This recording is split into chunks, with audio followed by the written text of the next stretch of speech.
Hello అండి. ఈరోజైతే నేను మా ఇంట్లో బొబ్బట్లయితే చేసేసానండి.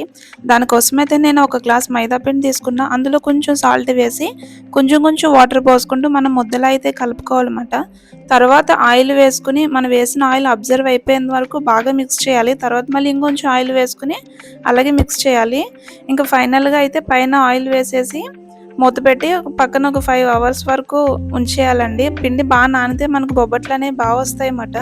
ఒక గ్లాస్ మైదా పిండికి ముప్పావు గ్లాస్ శనగపప్పు అయితే తీసుకుని ఒక 2, 3 విజిల్స్ వేయించాలి. ఈ పప్పు మెత్తగా అయిపోయింది కదా, లేకపోతే మనకి పదునుగా ఉంటే మనం మిక్సీ వేయించుకోవాలండి. ఇంకా అందుకనే డైరెక్ట్‌గా ఇందులోనే ఒక గ్లాస్ బెల్లం అయితే వేసేసి, అందులో కొంచెం నెయ్యి, యాలకులు వేసేసి ఇలా దగ్గరికి మనకు ఉండయ్యేలా అయిందనుకో, ఇంక అప్పుడు స్టవ్ ఆఫ్ చేసుకోవడమే. ఇంకా మనం బొబ్బట్టు అయితే ఇలాగా మైదా పిండి కూడా ఇలా కొంచెం తీసుకుని ఒక కవర్‌కి గానీ, లేతే బటర్ పేపర్ ఉంటే దానికి కానీ ఇలా చేసుకొని, మనం ఈ పూర్ణం ఇందులో పెట్టేసి మనం బొబ్బట్టు అయితే చేసుకోవాలండి. కావాలంటే మనం చేతితో ఇలా ఒత్తుకోవచ్చు.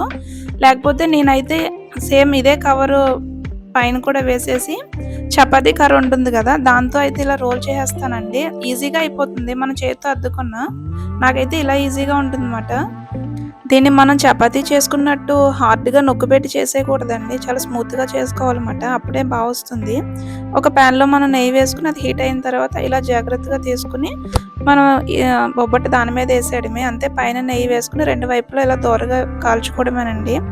చాలా ఈజీగా అయిపోతుంది అండ్ చాలా టేస్టీగా కూడా ఉంటుంది. నేను చేసిన ఈ బొబ్బట్టు మీకెలా అనిపించిందో కామెంట్ చేయండి. నచ్చితే ఒక లైక్ వేసుకోండి. Thanks for watching. Please subscribe to my channel.